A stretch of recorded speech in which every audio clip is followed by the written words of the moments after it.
This is the Two Better Halves podcast with me, Linton Lees, and my better half, Sarah Lees. In this podcast, we take one topic and split it into equal 15-minute discussions. One led by me, one led by the old ball and chain. You can find us everywhere you enjoy podcasts. That's Spreaker, SoundCloud, iTunes, Google Podcasts, Spotify. We're even on YouTube. And be sure to follow us on Facebook for polls and discussions. Let's go!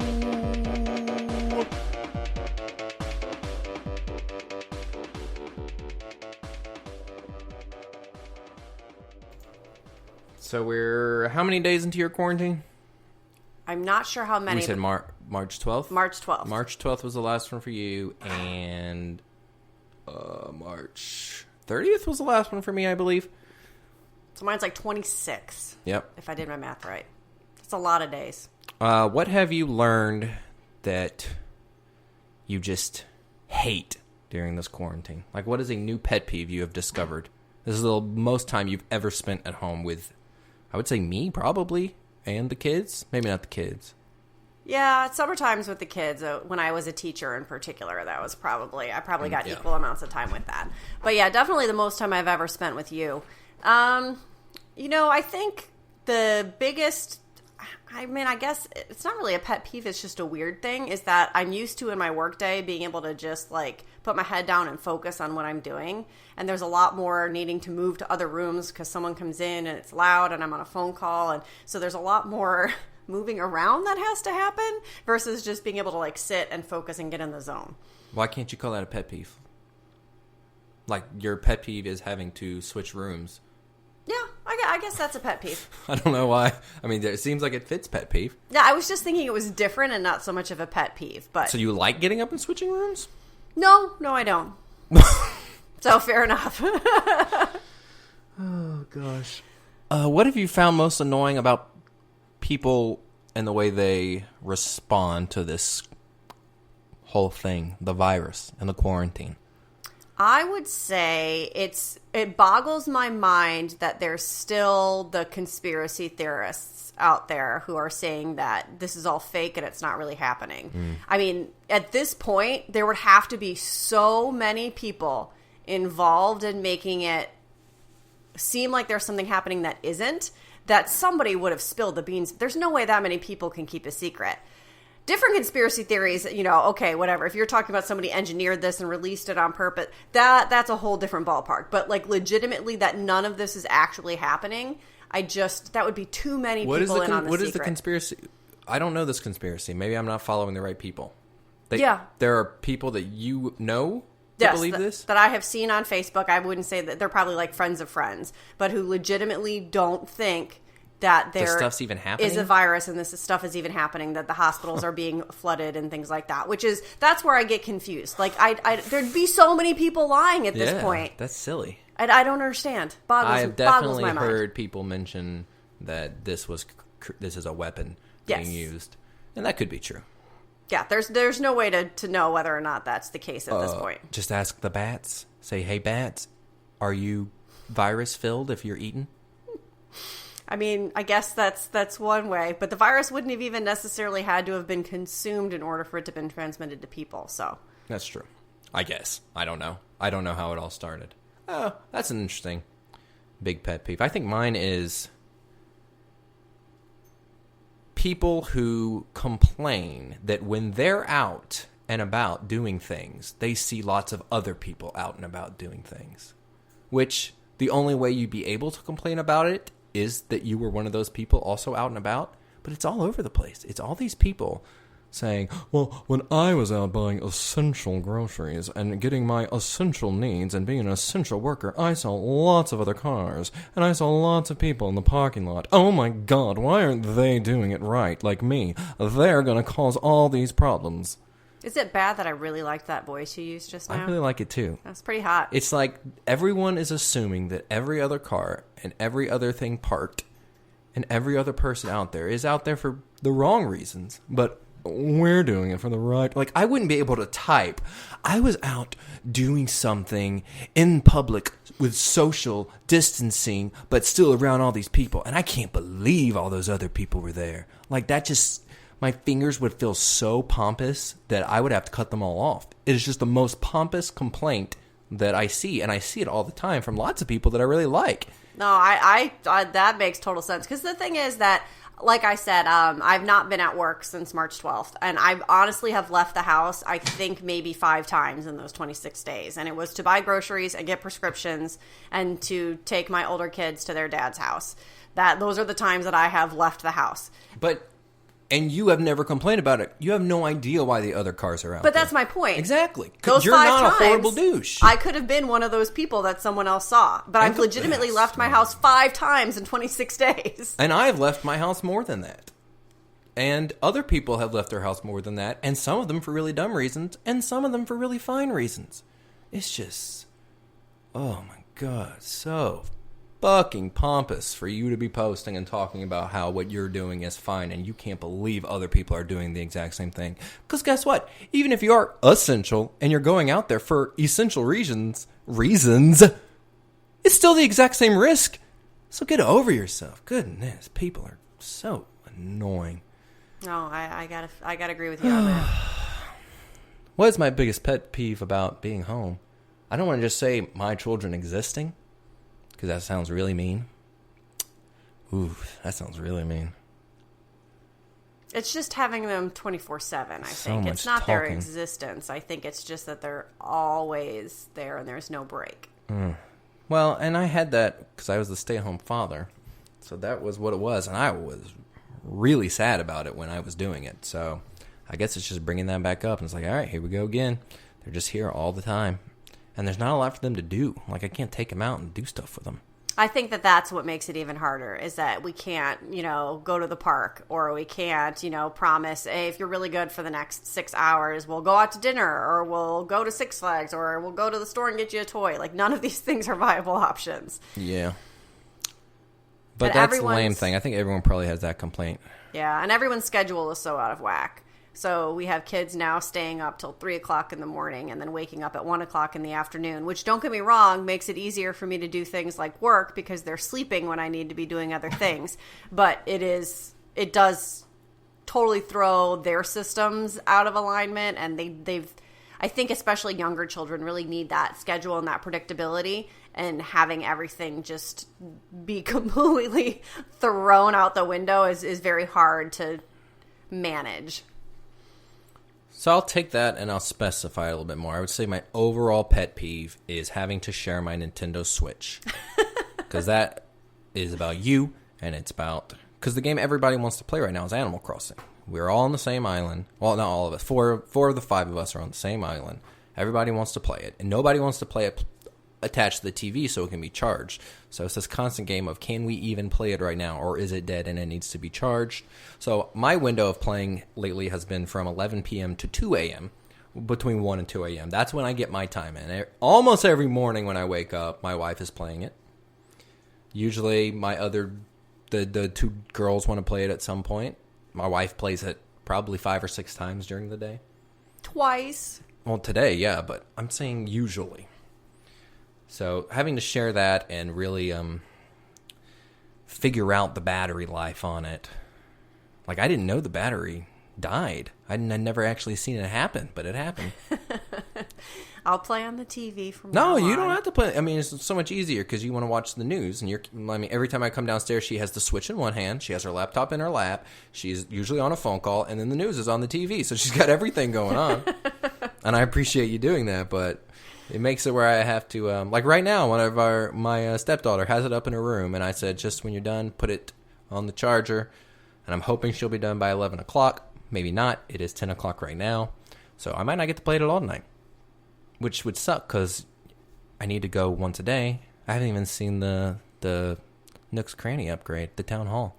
The Town Hall is not done yet. It's still one more day. But the store is there. The sisters' and my house has 2 rooms now. Oh, that's right. My wife's house has 2 rooms. All right, everyone. Here we go. A discussion about depression split into 15 minutes, with each of us leading 15 minutes of the discussion, talking about whatever we want. Last week I had Sarah sing a song during my 15 minutes. Painful. Might happen again. Let me know when you have the timer ready. We know that your timer is better. It's a discussion of depression. Usually during our podcast, we say something that makes us think, hey, we should vote on that for next week to see if we should talk about that. Hasn't happened yet. So, wife, if you hear something you might want to talk about next week, let's throw it out there and be like, yo, y'all vote on this. Okay. Because I don't have any thoughts for next week. You have already prepared some topics. You're a little bit ahead of the curve. Curve or curb? Curve. What if the curve has a curb? Then it's both. What if it's ahead of the Kirby? Ooh. You don't want to be ahead of the Kirby because it'll suck you up. Really? Yeah, that's what if the things are in front of him, Kirby's. But he doesn't do it for everything. Why would he suck me up? Well, if he takes the big power up that makes it where he literally is just moving forward and sucking everything up, that's what you're going to do. My wife is about to big Kirby us and suck us up with her discussion. Whenever you start your timer, wife. All right. So the first thing I think that would be a little bit interesting to talk about is, why are you groaning already on my time? I haven't even done anything yet. I'm not going to groan on my time. Oh, goodness. Okay. So we've definitely seen in the last few years, and I don't have exact statistics, I apologize, an increase in mental health, depression, anxiety, all of these things. Do you think that is because we're better at identifying and understanding those things now, or do you think it's an overdiagnosis? Do you think it's just people trying to make money? Why do you think it is that there's so many more people who have been diagnosed as depressed or anxious or having some other sort of mental disease? Again, without the numbers, and I'm not going to look up the numbers. That's not a fun discussion. That's just us reading off what you could read. My opinion would be that the culture shift and the fact that is a legit serious issue has caused doctors, medical professionals, we'll say medical professionals. I feel like that covers more things than doctors, you know? I would agree. Like, medical professional. I would say like an ambulance driver is a medical professional. Yep, absolutely. Cool. I'd say I'm a medical professional. I'm not sure you'd qualify. I played the 2-point hospital demo. I would say that you're probably more so a medical professional than the layperson, given how much you know about the dosing needles? for diabetes. I have the needle myself. I would put you a step above the average person, but definitely below ambulance workers, nurses, medical assistants. Yeah, I would say the times that we live in have forced is a bad way to put it, but has encouraged medical professionals to think of it as a legit diagnosis when they wouldn't have done it before. Like, I can compare it to me going to the doctor when I was 16 compared to me going to the doctor now. The questions they ask you, the things... I mean, when I went to the doctor when I was 16, there was nowhere on a piece of paper that says, do you have suicidal thoughts? Now, every single doctor I go to, that is something every single one asks me about. And not just you, but our kids as well. The last time I took the older kids to the pediatrician, they had a separate form they had to fill out that asked them about suicidal and depressive thoughts. And do you remember that being a thing when you were Definitely young? Not. No, and I think it's good that everyone is I don't think it's more people having depression and anxiety issues. I think it's medical professionals taking it as a much bigger deal when before... I mean, when you think of being a medical professional, you think, okay, I'm taking care of the body, and then you sort of, I mean, back when I was younger, I remember you make fun of shrinks. That's what they were called. You'd be like, oh, yeah, you're going to go see a shrink. Now, a lot of the things that you would go see a shrink for is something that you're going to talk about just with your doctor, just on a regular checkup doctor visit. That's how I think there's just been a complete shift in there. I don't even think the term shrink is used anymore. I haven't heard it in a very long time. Yeah, and it used to be... What was the other... There's another insult for what you call therapist. I want to say monkey doctor, but it's not monkey doctor. It's something like that they weren't real doctors. It's not a real thing. Yeah. It's the thing you do when you're borderline crazy. It used to be made fun of all the time. Like, you don't think, I'm going to go see a doctor about being sad and depressed. You think, I'm going to go see a doctor about having a broken bone. I think now everything has shifted, and with good reason. Everything should shift to where if you're covering one thing, you can cover everything. Like the doctor I go to for my headaches also is my doctor for depression. I don't think that ever would have been the case 10, even 20, years ago. What about the fact that maybe people before people? Yes, maybe people. I thought you said baby people. Oh, no, maybe people didn't feel as comfortable saying that they experienced those symptoms. It was something you were supposed to sweep under the rug and not talk about. So not just the medical professionals, but us as a general population being willing to go to someone and say, I think that how I'm viewing this is different from how other people do. Surely it has changed some just because of the fact that it's more of an open topic now. Like everyone, not everyone, but it is talked about more openly. But I think the people who were embarrassed to talk about it in the past, like I obviously wasn't alive 40, I don't want to say 40 because you're 41. I'll go further than that. 42 years ago or further, I wasn't alive, so I don't know these kinds of people. But when I picture the kinds of people who won't talk about sad thoughts and depression, I picture gruffy old white guys, teenage girls, that are trying to fit in. I'm probably wrong about these things. Moms that are trying to hold everything together, and religious people. Those are the groups, and I fit into the grumpy old white guy group. Don't get me wrong. Oh, jocks. Obviously, jocks would, you're not going to go and shoot a hoop and then be like, doctor, I don't feel good about myself. I would say those people still, not all of them, but they're, even if you ask me now, what are there people who aren't comfortable talking about it, I would still categorize them and throw them into groups and offend people probably by saying, if you ask me now, what kind of people won't talk about it, I would say the jocks. I say you're not going to find a college football player. It would be hard to find a college football player that is also openly talking about his feelings. That doesn't fit into the macho thing. And like crazy teenage girls that are trying to seem wacky, teenage boys too. Again, don't get all gendered angry with me, gendered angry. And of course, old grumpy white guys still will not talk about their feelings. You can't like being a dad with your kids in college and your wife stays at home still and you go work in your big Ford truck and then stop at the therapist on your way home. That gets made fun of still. So I think the groups of people that were like that in the back in the day are probably still like that now. Interesting. And then in religion, and the religion I've experienced that are Southern Baptists and then regular Baptists and then non-denominational, which is just Baptist but you don't wear suits, you're pretty much taught that if you have a good enough relationship with God, you shouldn't have issues with depression and anxiety and stuff like that.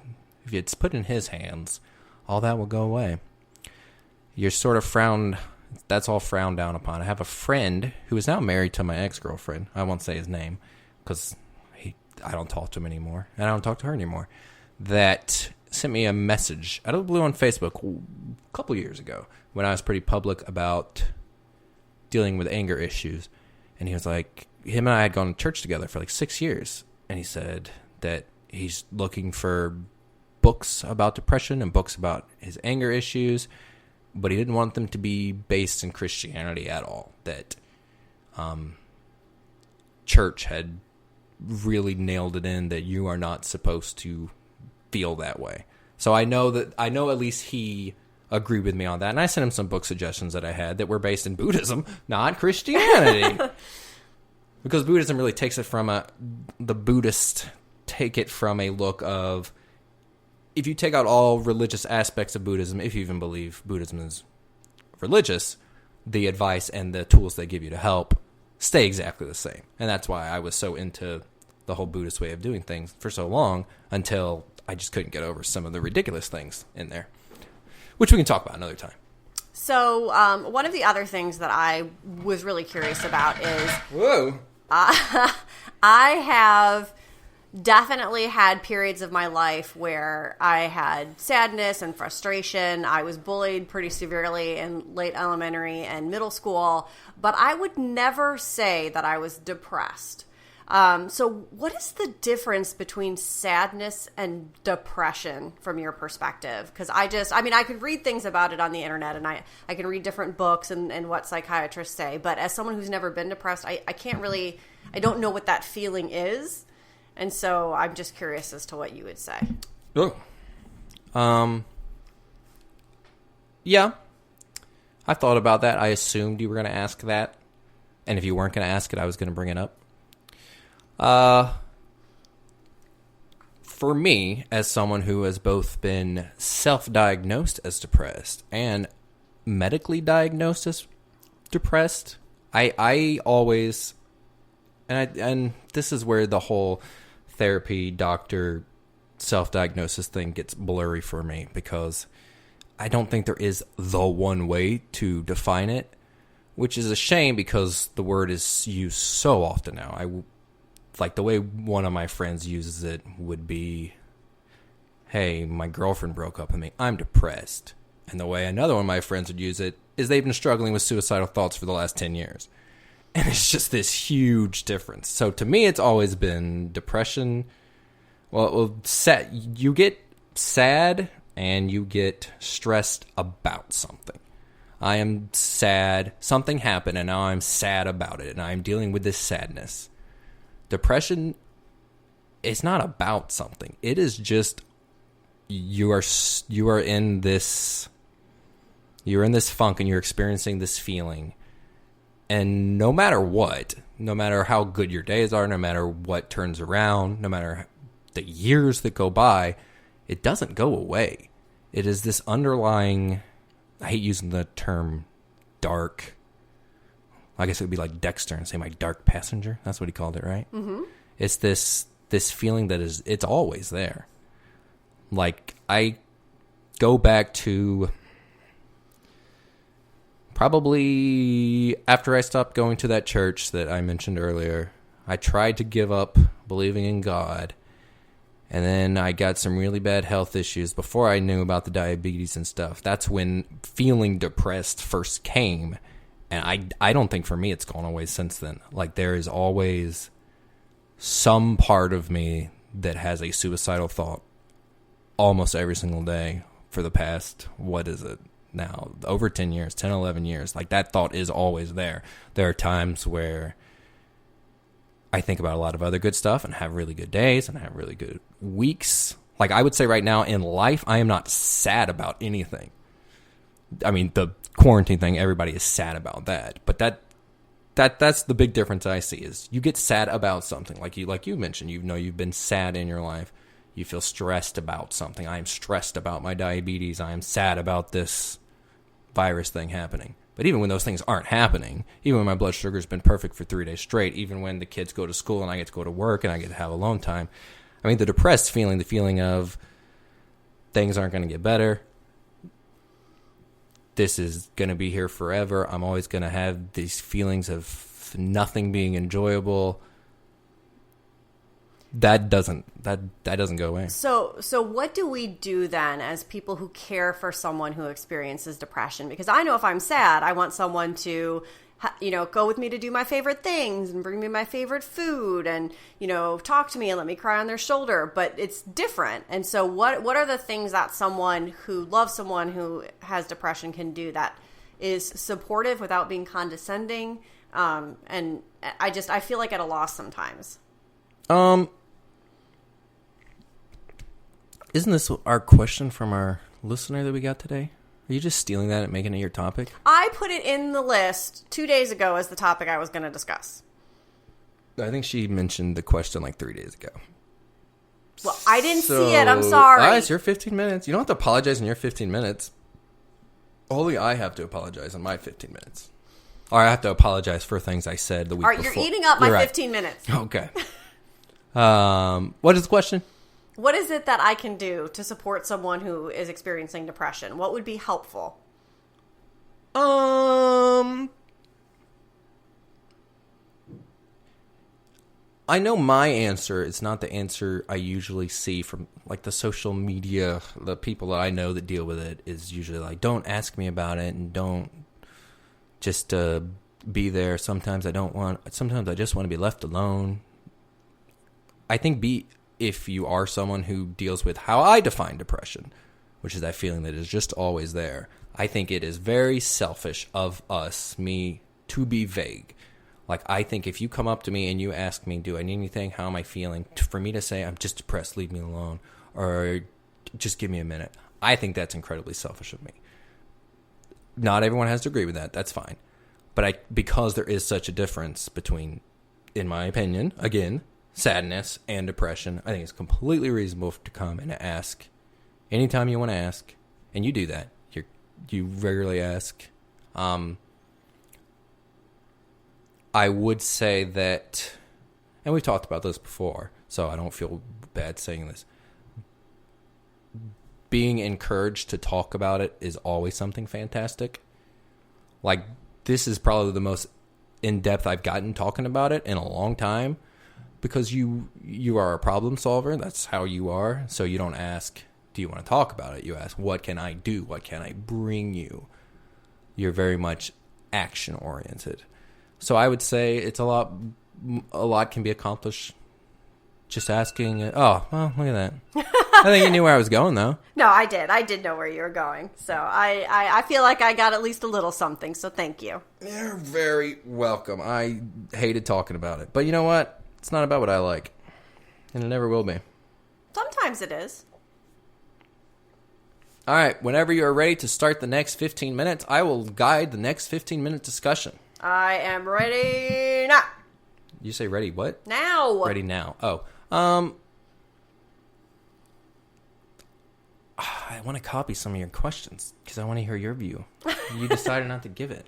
Well, you talked a lot, and then I was worried I was going to run out of time to get to all my stuff. Oh, wow, that's all it's all about, getting all your stuff. I really wanted to get to the question about what I can do to support a person with depression. Well, yes, and I can't answer that anymore. But hey, we're allowed to talk about it later because we are married. Yes. Man. Okay. Give me your best shot. Let's go. Give you your best shot. All right, so we know how I define the difference between depression and sadness. So I would like to hear, since you're someone who doesn't feel like you've ever been depressed, but you've been sad. Yes. What do you think the difference is? So I can only go based on... And while you're doing that, I'm going to go ahead and Google songs about depression to try and find some lyrics. But I am listening. I can only go off of what I've read, from what I've heard from other people. It's something that, because I know that you struggle with it, I really seek to understand. And so when I find someone else who does struggle with it, I do want to find out. I've read books. And it seems to me, and this is one of the reasons that I can say that I really felt like I've never been depressed, is that when you're sad, there's an ability to snap yourself out of it, even briefly. Even when, like, my grandfather passed away, even when, I was being really bullied, there was things I could do where I could find that moment of solace where I was able to forget because I was doing something I really enjoyed, or, I got super involved in something and was super busy, so I didn't have that moment to think about it, and I was able to escape. And I think that's something that you mentioned just now and that I've heard from a lot of other people as well, is that it's always there, even when you're doing something enjoyable, even when you're doing something that's super fun. And that when bouts of depression really reach sort of a certain level of severity, that there's that feeling of not even being able to get out of that. Like, you don't even have the energy or the strength to get up and try to do something that you like. The things that used to bring you joy, just even thinking of them isn't going to bring you that spark. And that's a place that I've never been to. If I was really sad, I could think about something I enjoyed and that thought would still make me happy. I think that definitely then the tendency towards the suicidal thoughts is something that I think is a little bit of a hallmark for that as well. And so, again, something that I've never really had to deal with. I think, yeah, and I might be wrong with how I define depression, because bouts of depression, to me, I feel like there should be a better phrasing of that. More intense. But bouts of depression is the popular term, Yeah. I'm having bouts of depression. Well, the way I see depression, and I'm sure you can go out of it completely. I mean, there are lots and lots of medicines that help. I think I would consider it, to me, I consider it like a disease. Like, I'm not an alcoholic, but someone who's addicted to something, like you don't stop being addicted to that. Yes, and I think that's the way that I've heard it termed as well. The about is just when it becomes more severe or more unmanageable, yeah, versus the times where it's something where you feel like you can handle it, not that it ever really goes away. But I think you bring up an interesting point right there, which is about the chemical imbalance, and that's the other thing that I think in my mind, and it's not so easy to test for, so I know there's not like a test where you can go and they can be like, hey, your chemicals are off, but in my mind, that is what is a difference between someone who has depression versus someone who is sad, is that there's actually a difference in the chemicals being released in your brain, and it actually makes you process the world differently, things that happen to you differently, your emotions differently, and there's a fundamental biological difference in someone who is depressed versus someone who is not. Yeah, and that is where it gets frustrating, because when you walk in and you talk to a doctor, it's up to a 20-minute conversation, sometimes more if you're going to see a therapist regularly, to decide if you should be lumped into people that are considered depressed. And that's how I was saying earlier about how someone who says, I'm depressed, I just broke up with my girlfriend, and someone who I know can spend weeks having no drive to get up and do anything. It bothers me that, and it's not about me. I have made fun of being depressed and other people being depressed and the term depression and if it even exists forever. But I've known people who I would categorize as depressed, and then I know people who say that they're depressed about something, and I shouldn't be like, oh, no, you're not. You're just sad about something. That's me just being kind of a jerk. But to me, it's frustrating that there is not. I wish it was. I wish it was more. When do you think someone should be told that they're depressed, medically speaking? Yeah, and so I think that that's the issue, right? Because it would be great if there was just a test that they could do and they could be like, hey, these chemicals are off. You have depression. Versus... Well, you could show them like a Hulk Hogan match, and if they didn't enjoy it... I guess that doesn't help since... No, okay, never mind. But I think the problem is that where we're at right now is it's like when you come into the doctor's office with a fever. Okay, you have a fever. That is the clear manifestation of what's wrong with you. Point. But what's causing your fever? Is it the flu? Is it coronavirus? Is it a cold? Is it, your body cycle? Is it a million other things that could be causing you to have a fever? And trying to weed through and pick out what of the million reasons that you could have that there is incredibly difficult. And unfortunately, with brain chemistry, it's even more difficult because it's something that's so hard to study when someone's alive. And then when they're dead, obviously the brain chemistry is not the same. So how do you tease that out and figure it out? And I mean, obviously we've been trying to do that for a really long time. So I think the best that we can do is these things that we have, which are like these questionnaires, which I think unfortunately probably overdiagnose some people and underdiagnose other people because it's all based on your own personal interpretation. And so it's based on your own experiences and your own thoughts, and you don't know what it's like to be somebody else, and you don't know what it's like to experience anyone else's life. So all of your responses are relative to you, and that may or may not be the most accurate way. So unfortunately, I think we have people slip through the cracks on both sides. And I completely agree that the questionnaire is, as far as what we have now in the medical professional world, like there is not, you can't do a cancer screening type thing for depression. Doesn't exist. I think they're doing their best. I think that the ways they've come up with it so far, considering you can't just screen for it, they're good. They're better than nothing. They are better, certainly better than they used to be. And I think a lot of lives have been saved thanks to it, and that's fantastic. The questionnaire thing, though, I think we both agree that if you're really sad, a lot of the same symptoms will be there as if you're really depressed. So how do you avoid someone coming there, the questionnaire's there, they're going through something really sad, but given time, they're just going to move on. Well, what do you think the differences would need to be in the questionnaire? Like, if you were a doctor, you're not a doctor in this way. You're not a doctor at all. I forget, you have 4 degrees, 5 degrees, whatever you have. Is it 5 now? None of them are MDs, though. Yeah, none of them are MDs. What questions would you look at on a questionnaire to be able to tell a difference between they're going through a rough time and there's a chemical imbalance? So I don't think there's anything that can truly get to the chemical imbalance question. Definitely not. But I think that, what you mentioned earlier maybe sort of gets to it, which is the consistency of the symptoms and the whether or not there are things that can distract or pull you away from that. Is this something that you've been feeling just recently, or is this something that you've been feeling for the last several months or a year? Have you had any breaks where you didn't feel this way? If you go out and you do things that you enjoy, do you feel like your symptoms, go away? Those kinds of things maybe start to get at that. But again, that opens the door to, I think it's kind of like the pain scale we have in hospitals, right? Where you have the little scale, smiley faces. the little smiley faces. And, what I would classify as a 9 on a pain scale might be something else, somebody else might classify as a 6. Because it's just all relative to what your life experience is and what you can fathom about what maybe experiences you haven't already had and what level of, empathy you can put into trying to imagine what that might be like. I still think you're going to have people fall through the cracks, but it sounds like the one thing that I've heard from you, from other people, from medical professionals is that aspect of consistency without relief. So we know that I think that the system that we have now, though the more we talk about it, the more flawed it all sounds.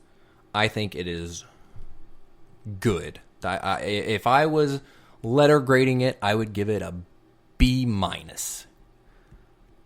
You know so much more about the world of medicine and healthcare than me. Knowing what you know, what do you think about the current, like we've talked about the different ways they do it. What passing grade? Do you give them a passing grade? How do you think that they are doing right now with the tools they have? So I guess that they being medical professionals. Yeah, so I think that's a little bit of, I think that I had an answer to your question until you threw in with the tools they have. So if we're just going based on how good it is, based on how good I think it could be, I would say passing, but like a C+. If we're going based on the tools they have available to them, then I think that bumps it up to a B+. Because I think the big thing that's missing is a lot of the understanding of the brain chemistry. Because I think that we're probably a lot better at identifying who has mental illness now than we ever have been. Like I said, I think we probably have people slip through the cracks on either side, but I think the vast majority we're capturing and really being able to say, hey, you actually have a more serious issue than you're just sad about something or need to work through some event that's happening in your life and how you're processing it. But the real problem to me comes in with when they do start to do chemical interventions to correct for the chemical imbalances, there's no way to know what would best benefit you. And there's so many possible medical options that it's just trial and error. And it's like, hey, try this for a while and see if it works. And if it doesn't, well, then we'll pull you off and try something else. And some of these medications have the side effects of making you more suicidal. Some of these medications have really serious physical side effects. And nausea, they're almost all addictive. Sleepiness, they're almost all addictive, and they all require a step up and step down process that's really time consuming and labor intensive. So it becomes very difficult to identify the right drug or combination of drugs for any individual person because there's literally no way to decide what would be best other than trial and error. Okay, so do you think overall, because you keep saying slips through on both sides, which means people who need it aren't getting it and people who don't need it are getting it, what do you think it slips to most? Which side are we at now? Are not enough people getting it the help that they need, or too many people? I mean, you get on Netflix and find 6 billion documentaries about pharmaceutical drug addiction and all that. I would say that we very much err from again, no statistics backing this up, just my personal opinion. I just pretend like it's stats. I think we very much err on the side of underdiagnosing people, specifically people who are lower income, homeless, those kinds of things, because they just don't have the capability to get to someone that can help them. I think that, the points you mentioned earlier, there's still populations where it's not acceptable to come forward and say that you have these issues is a really big problem. I think there's definitely specific populations where the problem is probably much more rampant than it is in others because of that fear of admitting that you have a problem. So I would say we probably far more err on that side than we err on the side of people being overprescribed medications for depression that they don't actually have. And I was very excited to share my groups of people I think are unwilling to talk about being depressed. What do you think the number one group would be? I think that there is definitely a machismo, like you mentioned, element. I don't think it's as prevalent in the old white men as I think it is more prevalent in... Oh, well, you're not an old white man. I'm not any of these groups, but I would say it's probably more prevalent in those populations, and you kind of hit on it a little bit, like the football player demographic. I think people who are more prone to be in What do gangs. you think football players become once they retire?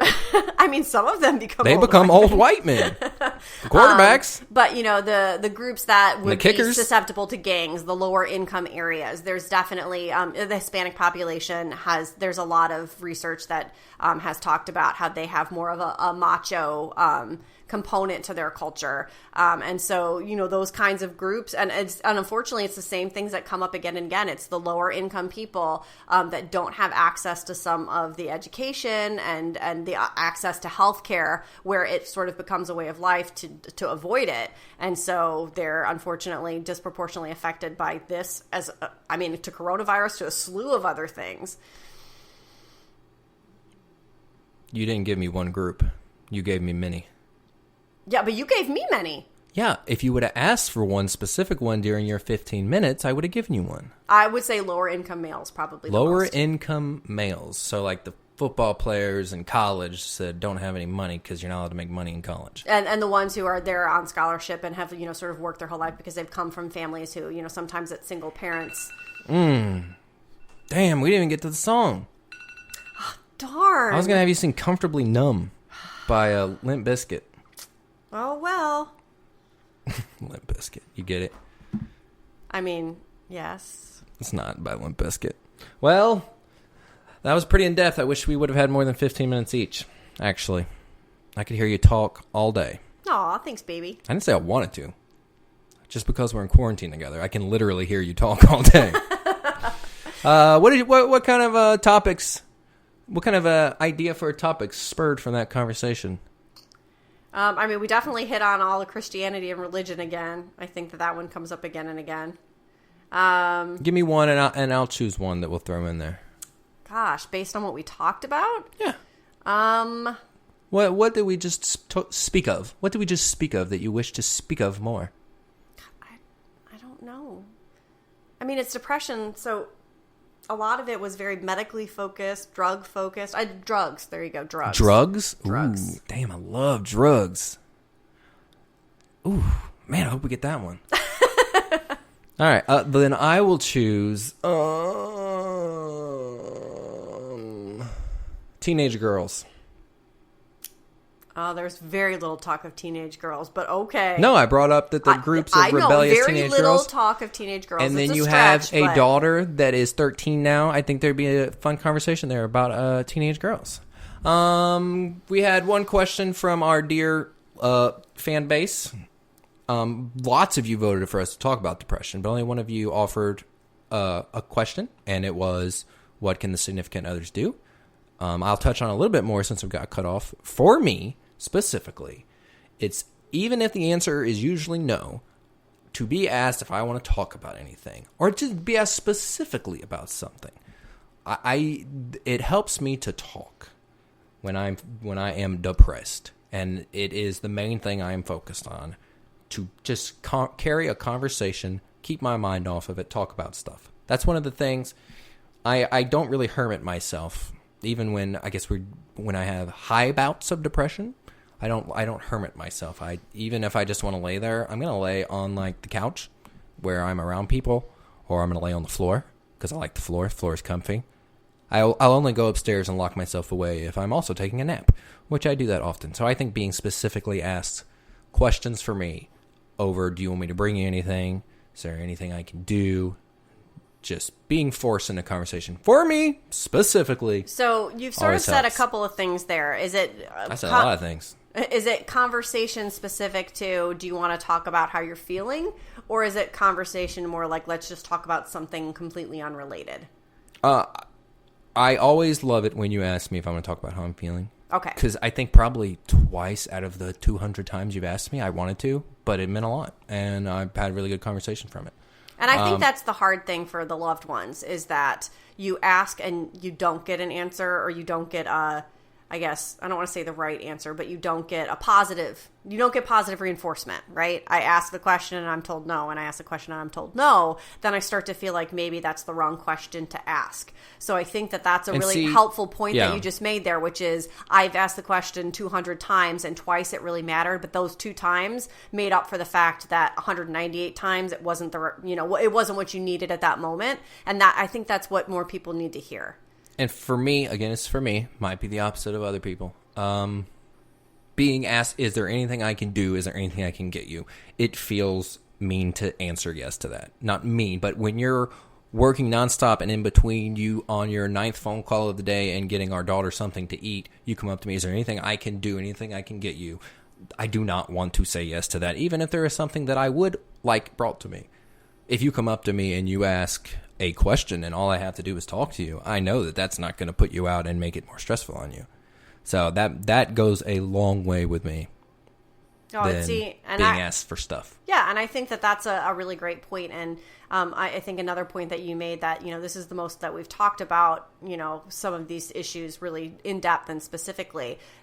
It sounds like, it really should be encouraged, because everyone's journey is a little bit different, to talk to your loved one about what's going to be most helpful to them, and making sure, and really understanding the fact that there's no one right answer all the time, especially not across different people, but certainly not even for the same person. And so here's the few things that you can have in your arsenal to try every time. And maybe, this time this one's going to be the best, and maybe next time this other one's going to be the best. But at least these are the go-to things that you can do, because that's the thing. When you're on the other side of it, is a very helpless feeling to see someone that you love struggling so much and to not be able to do anything except sit there and watch them struggle. I don't struggle that much. I'm not just saying to you specifically. I'm just saying in general. It's like watching someone drown, and you're just standing there. Why would you just stand there? And you're like, well, I want to throw in you a lifeline, but none of them are the right ones. And so it's a very helpless feeling. I understand that. I understand what you're saying. I am on an antidepressant. I'm supposed to see a doctor. Of course, now that hasn't been happening at all. I'm supposed to do a video. Did I tell you that? They want to do the video chat with me? Yeah, the video appointment to get my refills. But I'm good. I'm good. I'm really good about, just to brag on myself a little, I don't have the issue of I can't get motivated to do anything for days at a time. I might not enjoy the things. I definitely have the issue of not enjoying things that I used to enjoy, but I'm pretty good about telling myself, hey, this stuff needs to get done. You're not even going to remember that you were doing it 30 minutes from now. Just get it over with. And I'm pretty good about hopping up and doing that. Anything else you want to say on this?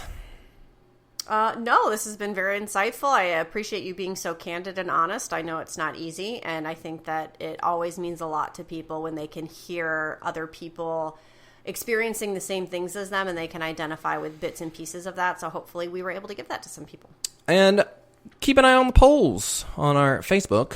And ask us questions. Two Better Halves Podcast. You can vote on if we should discuss teenage girls or drugs. You can find us everywhere you find podcasts. It would be Spreaker and YouTube and SoundCloud and the Apple Podcast and what's the big one? The Spotify? Spotify? Yeah, Google Spotify. Podcast Google too, Podcast. right? I don't even know what that. I didn't even know that was a thing till they said you're now uploaded to Google Podcast. Love you guys. Talk to you later. Bye.